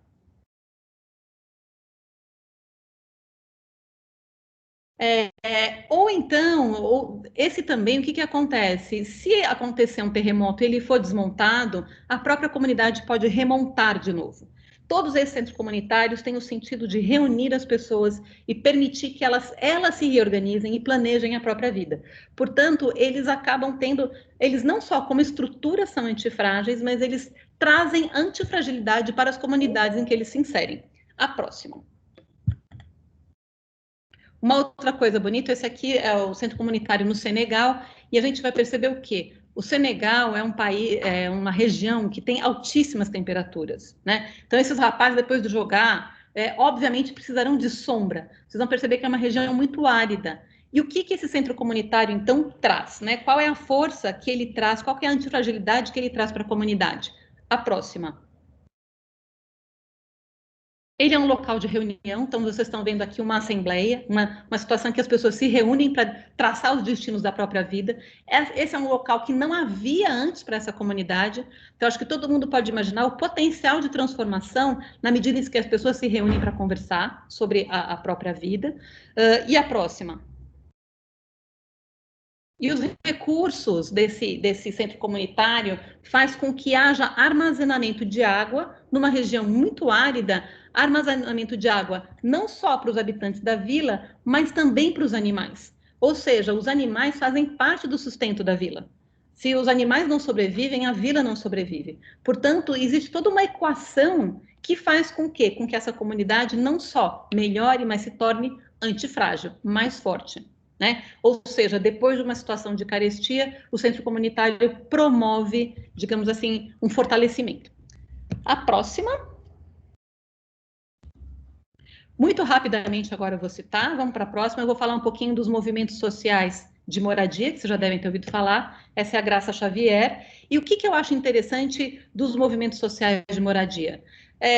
Em alguns momentos, como vocês estão vendo aqui, pela organização das pessoas, pela simples, digamos, interconexão entre as pessoas, eles são capazes de reivindicar um direito. Então, pessoas que estão numa situação de rua, uma situação, digamos, em geral mulheres, né, numa situação precária, ao se organizar, por conta dessa dificuldade, elas são chamadas a se organizar de várias maneiras. Ao se organizarem, elas não ficam só, digamos, mais fortes ou se apoiam mais. Elas conseguem coisas desse tipo. Vocês podem olhar para essa arquitetura e falar, mas isso aqui não tem nada demais, né? O que tem demais é que as pessoas que moram aí, esse conjunto habitacional foi construído por força do movimento da União Nacional de Movimentos de Moradia, e as pessoas que moram aí antes não tinham lugar para morar. A beleza disso é o resultado final, né? A próxima. Vou falar bem rápido agora, senão a gente não termina mais isso aí, né? E existe também um outro movimento que eu acho que é importante a gente notar, que são as ocupações. Né? Uma ocupação, a gente tem a ocupação 9 de julho, que é conhecidíssima, muita gente do Mackenzie foi visitar e conhecer, a gente também, o nosso projeto de pesquisa fez uma ação lá. Uma ocupação ocupa edifícios que estão em dívida com a prefeitura e que estão, de certa maneira, abandonados. Quando eles ocupam, eles dão vitalidade àquele edifício e àquela região, porque você chega com mão de obra e são pessoas muito organizadas. Eu não sei quem não conhece, pensa que é uma bagunça, mas na verdade são pessoas muito organizadas e muito instruídas do ponto de vista dos próprios direitos e etc. Né? Digamos que essas pessoas sejam expulsas. De certa maneira, elas são capazes de se reerguer e se reorganizar e aprender com a experiência e saber reivindicar aquilo que é um direito previsto em Constituição, que é a moradia digna para todas as brasileiras e brasileiros. Acho que isso é um exemplo interessante também. Eu estou um pouco preocupada com o tempo, vamos dar uma puladinha, vamos ver se a gente vai mais rapidinho, vamos lá, a próxima. Uma outra estratégia antifrágil é a adaptação de estruturas que já existem. Então, eu estou falando de abordagens de arquitetura que podem não ser tão fotogênicas e tão românticas, mas do ponto de vista do atendimento em situações de vulnerabilidade, elas têm, digamos assim, um grande efeito, né? A próxima. Isso aqui, o que vocês estão vendo, é uma casinha, é um casebre. Ah, uma casinha, qual que é o interesse dessa casinha? Essa casinha é o local onde gestantes que não são atendidas pela maternidade que está ali ao lado, a maternidade de Interlagos está ali do lado. Quando uma grávida chega lá e ela não é atendida, porque não está na hora do parto dela, ela é deixada na rua. Ou seja, muitas vezes o transporte para a região dela não está disponível, ela fica aguardando na calçada, às vezes com 9 meses de gestação. Essa casinha serve para que as grávidas possam ir para lá e tomar uma água, dormir, tomar banho, antes de poder ir para casa. Às vezes, na maternidade de Interlagos, um bebê e a mãe, o bebê recém-nascido e a mãe, tem alta às 3 da manhã. Me conta onde é que vão a mãe e o bebê às 3 da manhã, sem carro, sem condução, etc. Até há pouco tempo, a mãe e o bebê ficavam esperando na calçada. Pasmem vocês. Hoje, esses bebês e a mãe vão ficar nessa casa, abrigados dignamente, até poderem ter transporte. Então, o que a gente tem também? Uma situação em que uma grande vulnerabilidade, né, ao lado da maternidade cria uma estrutura inteiramente nova. Não sei quantos de vocês conheciam essa tipologia que é a casa de passagem, que é uma tipologia de acolhimento de gestantes quase dando à luz e bebês recém-nascidos numa situação de risco. A próxima. Está terminando, tá, gente? Essas são outras estruturas, eu queria falar um pouco de permacultura também, que são formas de promover segurança alimentar para pessoas em situação de vulnerabilidade. São pequenas estruturas que fazem muita diferença, fortalecem as comunidades. A próxima.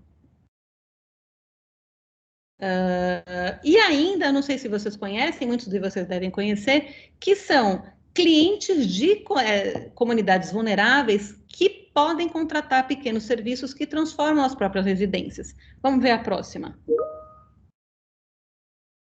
Aqui o que a gente está vendo? Ah, Gabi, o que isso aqui tem de interessante de arquitetura? Olha o antes e o depois. O que a gente tem aqui é o seguinte, existem escritórios hoje que estão dedicados a atender pessoas que nunca na vida vão ter condições de comprar uma moradia digna do jeito que a gente conhece. Mas a pessoa consegue se organizar para fazer a reforma da cozinha. Olha o antes e o depois da cozinha aqui, né? O que é, digamos assim, significativo? É a transformação na vida da pessoa sem que a pessoa se fragilize. Você imagina que se ela tivesse que entrar num financiamento, se ela ficasse nesse estado, em ambos os casos ela estaria frágil. Mas se ela consegue, se ela tem acesso a pequenas reformas feitas por arquitetos e engenheiros, a vida dela melhora e ela não se fragiliza, né? Ou seja, essa é uma estrutura de crescimento da própria casa antifrágil. Ela está sempre melhorando dentro daquilo que ela pode, se tornando mais forte. A próxima. Vamos passar a próxima, que senão vai demorar muito para comentar esse exemplo. Depois a gente pode ir. E por fim, eu queria falar para vocês que, para mim, o exemplo principal de antifragilidade são as escolas, né? Porque as escolas são os lugares de transformação realmente. Se você projetar uma escola, se você inserir uma escola num determinado lugar, você pode estar transformando o destino de uma comunidade, né? E aqui eu trago o projeto da Anna Heringer, em Bangladesh. É um projeto, na minha opinião, lindíssimo de escola, feito com mão de obra local, materiais locais, e num lugar de extrema carência, a presença dessa escola vai tornar essa comunidade muito mais forte do que era antes e sempre com capacidade de se transformar, né? E a estrutura arquitetônica, óbvio, não resolve tudo, mas ela é uma base importante para essa transformação. E a próxima... Esse é o projeto que eu mais amo. Gabi, calma aí, mas isso aqui é tipo uma cabana, né? Não, gente, esse é um projeto maravilhoso. Ele foi premiado no Prêmio HCAM e eu acho isso genial. Essa é uma escola num lugar muito pobre, muito miserável de Bangladesh. É um lugar onde não tem água encanada, que não tem luz elétrica e que inunda ainda por cima. É o território que deram para fazer a escola. O que é lindo desse projeto? Vocês estão percebendo que essa é uma escola assentada sobre um tipo de plataforma. O que acontece? Vamos para a próxima para vocês verem o que acontece quando a região inunda. Quando a região inunda, as crianças conseguem chegar, porque a escola boia. Gente, isso é genial, isso é muito inteligente. Essa escola é antifrágil, porque, na verdade, ela foi criada para resistir às intempéries. E, nesse processo, vamos ver a próxima. Nesse processo, vocês vão perceber que as mães e as crianças nunca vão ter que interromper a sua educação, nunca vão deixar de estudar, porque, no fundo, para essas comunidades, estudar é a forma de ganhar o mundo e voltar e ajudar a própria comunidade. Então, eu acho assim, essas fotos sempre me dão vontade de chorar de emoção, porque eu acho assim, isso, para mim, é genial na arquitetura, né? Quase nada de recurso num terreno que alaga, quase nada de... E a pessoa, o projeto consegue causar essa transformação. É a própria mão de obra local, eles sabem reparar, eles sabem resolver isso. Então, quer dizer, não é nenhuma manutenção que nunca ninguém vai conseguir dar, é a escola que fortalece a comunidade. E acho que essa é a última, a próxima é a última. E eu acho essa imagem linda, porque assim, é de uma esperança numa situação tão difícil, e a gente tem, digamos assim, a arquitetura como um suporte, né, das relações humanas, digamos, e da transformação das comunidades e das pessoas. Gente, muito obrigada. Espero que eu não tenha passado demais do tempo. E era isso. Nossa, que conceito maravilhoso, que fala maravilhosa. Muito obrigada, Ana Gabi, por todas essas referências. Foi muito bom, de verdade. Temos uma pergunta aqui no chat. Mariana perguntou onde ela pode encontrar mais informações sobre a casa de passagem. Se eu não me engano, era o exemplo. Sim. A casa de passagem, olha, tem pouquíssima informação sobre essa casa. Vocês podem entrar no site do IBEAC, escreve assim, IBEAC. Quer que eu digite aqui? Eu vou colocar aqui, ó. IBEAC, Casa do Meio do Caminho, que chama. Gente, é maravilhoso. Depois, se vocês quiserem, na hora da fala, eu posso contar mais a história dessa casa, que é um negócio, assim, emocionante. No nosso projeto de pesquisa, a gente foi visitar, conversou com as mulheres grávidas, conversou com a organizadora, é de chorar. Lindo. Como arquitetura não tem nada, não é grande coisa, mas como significado, eu acho transcendental. Muito especial mesmo, nossa, não sei nem como agradecer pela fala das duas. Agora a gente vai para uma pequena rodada de perguntas. Então, caso alguém queira fazer alguma pergunta para as convidadas, fiquem à vontade para ligar o microfone, as câmeras, ou mandar pelo chat, que eu posso fazer a leitura também.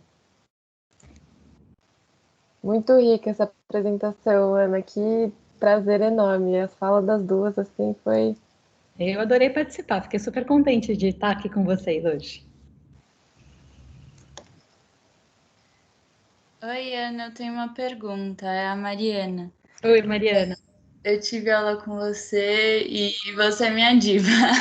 Mas assim, eu gostei muito da apresentação hoje e eu tenho uma pergunta sobre a Rain Houses, que chama. Uhum. Ela não seria meio insustentável? Porque você já sabe que você construiu um lugar que vai se acabar com a chuva e vai ter que construir de novo. Eu não sei se eu entendi direito também. Eu queria que você me explicasse um pouquinho mais. Tá. Não, eu acho que você entendeu direito, sim. É que eu falei muito rápido, mas eu acho que são coisas que vale a pena a gente se demorar um pouco mais, sem dúvida. O que acontece? Nos centros comunitários, nos territórios vulneráveis, a gente tem vários níveis de desafios. O primeiro nível de desafio é o seguinte: você praticamente não tem orçamento para construir nesses lugares. Pouquíssima gente se digna a investir uma soma razoável, enfim, né? Você tem pouquíssimo investimento. Então, eu posso depois deixar o link aqui para a dissertação de mestrado de uma orientanda minha, que estudou esse assunto. Ela foi fundo, foi uma parte da minha pesquisa que ela participou e que foi incrível, né?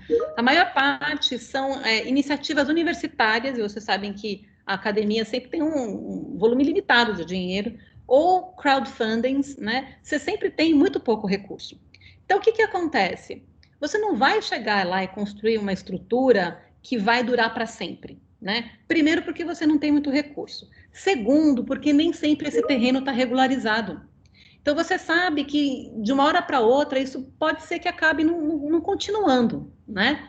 E em terceiro lugar, a gente tem uma questão que se você inverter muitos recursos no lugar desse, a chance de alguém se apropriar disso e digamos assim, tomar, né, virar o local dos interesses privados é muito grande, né? Então, na verdade, essas estruturas, de fato, acabam tendo que ser realmente modestas.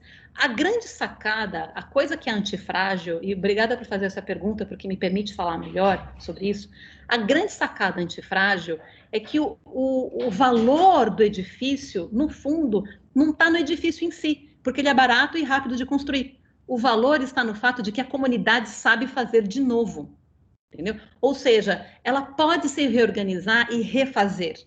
Né?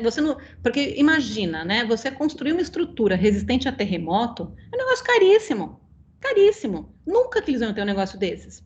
Mas se depois do terremoto eles sabem se reorganizar e construir alguma coisa para se abrigar e se organizar, eles no fundo são antifrágeis.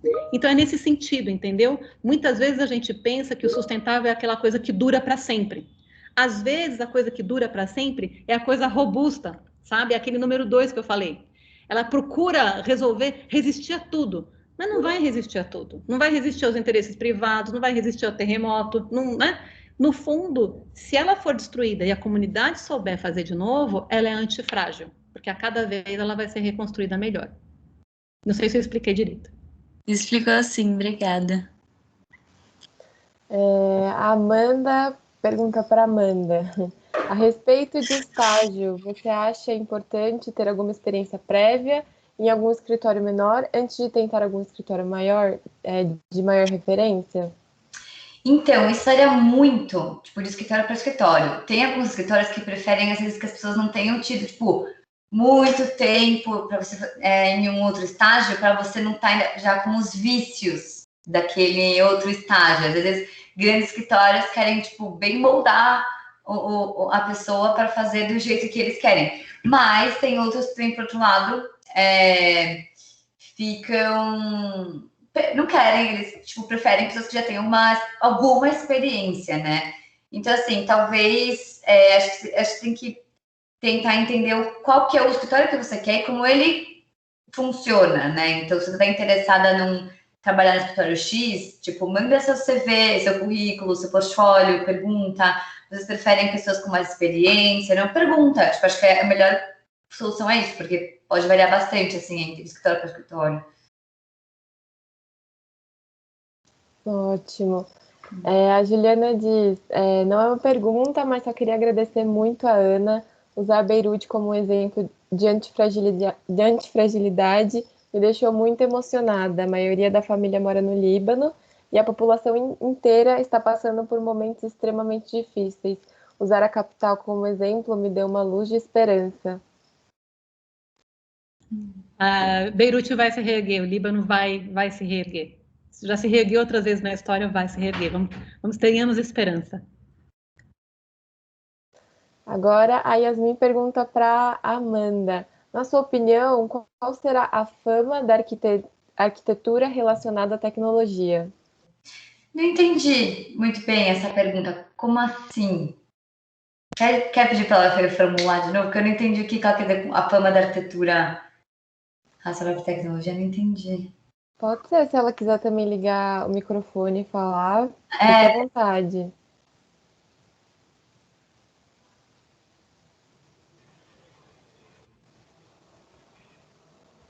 Acho que ela está digitando. Vamos esperar um pouquinho. Fama da arquitetura relacionada... Não entendi. Sim, entendi pensar. Eu acredito que tenha muito a ver assim com o seu próprio trabalho, né? Essa fama, essa divulgação da arquitetura, usando os aplicativos, usando as plataformas. Como você vê essa fama? Quem sabe, Amanda, dá até para você fazer um gancho e falar um pouco de você como embaixadora da Morfólio, né? Que é uma rede de aplicativos aí, que não deu tempo de falar por causa do tempo, mas quem sabe dá para fazer um gancho e falar sobre isso também. Posso falar? Peraí, acho que ela quis dizer sobre a maternidade, de qual forma a tecnologia irá afetar na arquitetura no futuro. Tá, posso falar também sobre... Ih, não sei o seu nome de quem perguntou isso do Morfólio. É o Tomás, eu não me apresentei antes, mas eu também faço parte do CATA, do Estúdio 9. Tá. Então, o Morfólio foi uma coisa muito legal. Para quem não conhece, tipo, isso é uma rede de aplicativos, tem vários aplicativos. E aí, eu sempre falo do Trace, né? O Trace, ele permite você fazer desenhos, coisas, tipo, no iPad, no celular. De uma forma muito legal, tipo, é muito rápido. Tem várias ferramentas no próprio aplicativo que te permite fazer desenhos com muita facilidade. Então, eu acho uma coisa incrível, assim, da arquitetura, porque, inclusive, quando eu estava conversando com o pessoal do Morfólio, né, os fundadores, eles falaram, nossa, a nossa intenção de criar o Morfólio é porque os arquitetos estavam perdendo o hábito de desenhar à mão, tipo, era tudo no CAD, e fica muito, às vezes, duro o desenho, né, por causa dos ângulos, tudo, tipo, ortogonal, assim, e aí eles queriam usar a tecnologia para resgatar essa possibilidade dos desenhos, um pouco à mão também. Então, eles criaram, assim, são arquitetos que fizeram o aplicativo, então, assim, eu acho que isso é muito legal, porque não são pessoas que nem conhecem, nem sabem o que a gente precisa de ferramentas, quais a gente precisa para fazer. Foram arquitetos que fizeram esse aplicativo, né? Eles realmente sabem quais são as ferramentas que a gente precisa. Então, até, por exemplo, da scale no desenho, transferidor, tem tipo, várias regulações, é bem preciso e te deixa bem livre. E é muito rápido, porque ele tem, tipo, tem umas ferramentas que é tipo Smart Fill, que você clica ali, ele desenha tudo. Então, assim, eles tentam fazer o mais próximo possível de ser, tipo, como se fosse um desenho à mão, com caneta e papel e lápis, enfim. Só que com as coisas que a tecnologia... Nossa, me embolei. Que a tecnologia traz, meu Deus. Então, é muito legal, tipo, isso assim, da tecnologia, enfim, trazendo esse ponto. E aí, a pergunta da Yasmin, que agora eu entendi o que ela quis dizer. Ela falou, quis dizer sobre a modernidade, de qual forma a tecnologia irá afetar a arquitetura no futuro. Tem umas coisas muito legais, assim, que eu vejo em alguns escritórios de fora do Brasil, que eles usam a arquitetura, a tecnologia, para já projetar de uma maneira muito diferente. Então, por exemplo, o escritório da Zaha Hadid, lógico, a Zaha Hadid faleceu, mas o escritório continua vivo, né? Tem as pessoas que trabalham lá, e eu sei que eles projetam em realidade virtual. Tipo, é uma coisa assim que eu nem consigo imaginar, né, na nossa realidade, assim, como que vai ser isso. Tipo, eles não fazem o desenho no AutoCAD para depois fazer um 3D. Não, eles já projetam com o óculos. Nem sei como funciona, mas eu sei que eles fazem isso. Eles colocam aqueles óculos de realidade virtual e eles projetam lá. Tipo, eles fazem as coisas lá direto. Então, acho que isso permite eles fazerem umas coisas muito...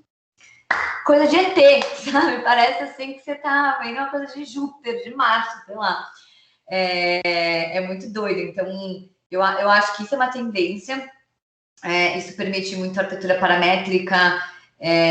Então, isso eu acho legal. E eu acho que outra coisa legal, assim, também do futuro da arquitetura com essas tecnologias vai ser, talvez, uma grande valorização, né, da arquitetura, porque tem muita gente que hoje apresenta os projetos para os clientes, por exemplo, em realidade virtual. E às vezes eu acho, né, sei lá, isso é só um palpite meu, que isso vai fazer com que a arquitetura seja cada vez mais global. Por quê? Um arquiteto do Brasil, sei lá, ele poderia, no futuro, apresentar, tipo, o projeto dele em realidade virtual para um cliente que está em outro país, sabe? Então, acho que vai ter essas plataformas em que as pessoas vão poder, tipo, se conectar no espaço e o arquiteto vai poder apresentar o projeto pro cliente dele em outro país nesses encontros virtuais, assim, tipo, mas em realidade virtual mesmo. Então, isso não existe, mas eu acho que tipo, é um passo muito pequeno entre alguém fazer isso, porque a tecnologia de realidade virtual já existe, tipo, muitos escritórios fazem isso, já está bem avançado. Então, é um passo assim, tipo, para alguém fazer algumas coisas assim, sabe? Então, eu acho que isso vai fazer com que a arquitetura fica cada vez mais global, mais fácil. Tipo, óbvio que já existe isso, mas acho que cada vez mais fácil, sabe? E lógico, essas coisas vão trazendo, vão abrindo talvez a mente para criatividade, para estruturas diferentes, para a gente poder testar novas estruturas, coisas diferentes, com muito mais precisão, né? Então, acho que essas coisas abrem bastante a cabeça dos arquitetos. Acho que isso vai ser uma coisa bem legal, assim, do futuro, não tão distante até, acho. O que faz desse tema tão atual, assim, né? Sempre. Bom, acho que se não tiver mais alguma pergunta, a gente pode encerrar por hoje. Caso alguma das convidadas queira fazer mais algum comentário, fique à vontade também. Mas eu acho que, em nome de toda a equipe do Estúdio 9, a gente quer agradecer muito a presença de vocês. Assim, foram as 2 horas que passaram mais rápido na minha vida, nem senti o tempo passar, foi muito gostoso. 2 falas muito importantes e muito potentes, de 2 mulheres incríveis, assim, que eu pessoalmente admiro demais. Então, muito obrigada por terem aceito o nosso convite. E muito obrigada a todos também que tiveram presente hoje. Não se esqueçam de preencher o formulário de inscrição. Sigam a Ana Gabriela e a Amanda em todas as redes sociais, acompanhem o trabalho e acompanhem o trabalho do Estúdio 9 também. E acho que é isso. Muito obrigada, meninas. A gravação vai ficar disponibilizada tanto aqui no chat, quando eu parar, e também no YouTube, quando a gente postar a gente avisa lá pelo nosso Instagram. Legal. Eu que agradeço pelo convite também de estar aqui falando com vocês hoje. Podem contar comigo para várias vezes que isso rolarem no futuro, enfim. É muita honra estar falando no mesmo dia que a Ana Gabi também. Então, obrigada e parabéns para você pela organização desse evento, muito legal. E passou muito rápido mesmo o tempo. Passou rápido. Gente, muito obrigada, super prazer. Fiquei muito contente de estar aqui. Delícia estar aqui com a Amanda. Espero que a gente possa se encontrar mais vezes por aí. Quem sabe fisicamente depois, né? E, enfim, obrigada mesmo. Foi um enorme prazer. Parabéns pelo trabalho de vocês. A gente que agradece muito. Então é isso. Boa noite a todos e nos vemos em breve. Boa noite. Tchau, tchau, gente. Tchau, tchau. Boa noite. Obrigado, viu? Tchau, muito